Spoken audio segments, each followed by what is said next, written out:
Une base américaine située au Koweït frappée par un missile balistique iranien. Et ce missile a fait beaucoup de dégâts.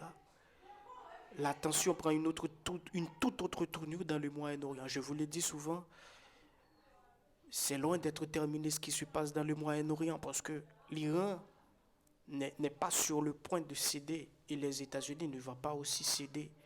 Ils étaient sur le point de conclure un accord, mais jusqu'à présent, tout est en train de partir en vrille.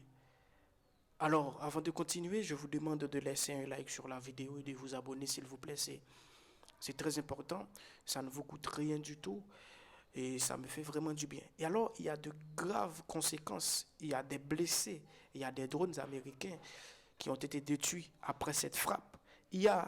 C'est dans la base américaine située en Koweït, la base d'Ali Al-Salem, il y avait 5 blessés dont des Américains, 5 blessés qui sont totalement américains. Il y a des soldats là-dedans.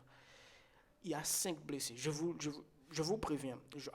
Je vous rappelle que quand dans un combat, des Américains sont morts, même dans un pays étranger, quand il y a des Américains soit qui se font enlever ou sont morts, tôt ou tard, l'armée américaine va intervenir pour défendre ses citoyens. Ce n'est pas comme dans certains pays africains où votre gouvernement ne vous apporte pas de soutien quand vous êtes dans un pays étranger. C'est pas comme ça. Les États-Unis fonctionnent d'une autre manière.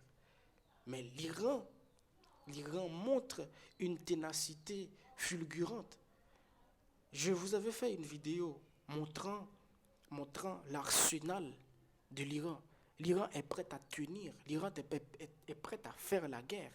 Et après, il y a 2 drones américains MQ-9 Reaper qui a été détruit et endommagé.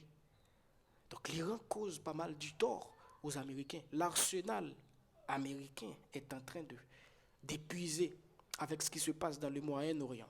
Alors, c'est une riposte à des frappes américaines contre des capacités de drones iraniennes près du détroit d'Ormuz. Les États-Unis ont frappé des drones iraniennes. Eh bien, l'Iran a répondu. Dites ce que vous pensez dans les commentaires. On va se revoir très bientôt dans une nouvelle vidéo, bien sûr.